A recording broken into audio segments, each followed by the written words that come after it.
Bonjour, dans cette vidéo, tu vas pouvoir t'entraîner à effectuer un calcul d'air sur une figure formée de morceaux de disque.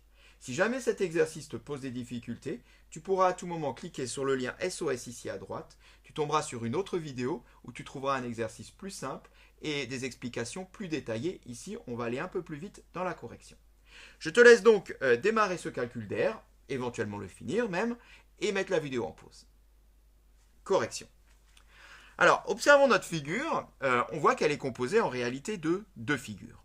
Au centre, j'ai un rectangle, et je sais très bien calculer l'aire d'un rectangle, longueur fois largeur.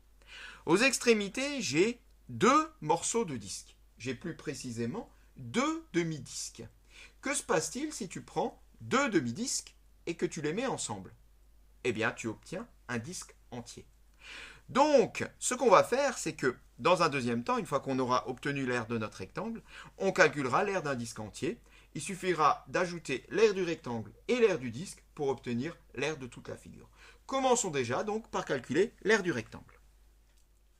Alors, notre rectangle porte un nom, donc autant l'appeler, il s'appelle CVBN. Donc, on va calculer l'aire de CVBN. On rappelle la formule du rectangle. Longueur multipliée par largeur, facile. Eh bien, la longueur est donnée, elle fait 6,5. La largeur fait 3,4.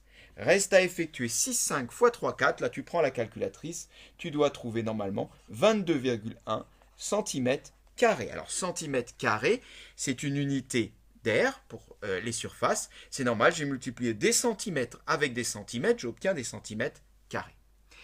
Poursuivons maintenant pour calculer donc l'aire de ces deux demi-disques, c'est-à-dire finalement l'aire du disque entier, on l'a dit juste avant. Aire du disque. Alors pour calculer l'aire du disque, on dispose d'une formule qui est donnée en fonction de son rayon. Et on te dit que l'aire d'un disque, c'est pi multiplié par le rayon au carré, c'est-à-dire le rayon fois le rayon.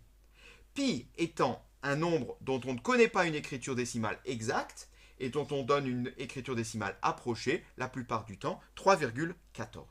Alors, cela veut dire que, déjà, je vais recopier la formule, pi multiplié par rayon au carré, mais que ici, je vais passer en valeur approchée. Je n'aurai jamais la valeur décimale exacte pour l'aire de mon disque. Ce n'est pas possible, tout simplement parce que le nombre pi entre dans la formule. 3,14 multiplié par rayon au carré. Alors, rayon au carré, je n'ai pas le rayon. J'ai le diamètre. Bon, mais ce n'est pas très grave. Si j'ai le diamètre, il suffit de diviser le diamètre par 2 pour obtenir le rayon. C'est-à-dire prendre la moitié de 3,4. 3,4 divisé par 2 fait 1,7. 1,7 au carré. Je dois donc effectuer 3,14 multiplié par 1,7 au carré. Bien pour cela, on va utiliser la calculatrice et on va faire le calcul. Alors, 3,14 fois 1,7 et la touche carré qui correspond donc à faire 1,7 fois 1,7. Et qu'est-ce que j'obtiens? J'obtiens 9,0746. Alors ici, de toute façon, on est en valeur approchée à cause de pi. Donc on va se permettre même d'aller sur une valeur approchée encore moins précise. 9,07, bon, on pourrait carrément prendre 9,1. C'est une valeur approchée qui est raisonnable. 9,1 cm². Voilà pour l'aire du disque. Bon, j'en ai fini. J'ai l'aire du rectangle, j'ai l'aire du disque. Si je veux l'aire du tout, il suffit d'additionner les deux. Aire de toute la figure, que je vais appeler grand A, est donc égal à 22,1 plus 9,1, soit, alors on peut mettre également, enfin on doit mettre d'ailleurs également ici, non pas égal, mais environ égal. C'est pas tout à fait juste si je mets égal. Tout simplement à cause de ceci, 9,1 c'est pas la valeur exacte.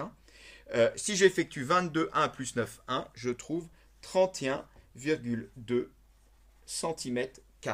Et bien voilà, 31,2 cm², c'est une valeur approchée au dixième de centimètre carré près de l'aire de ma figure. Cette séquence est terminée.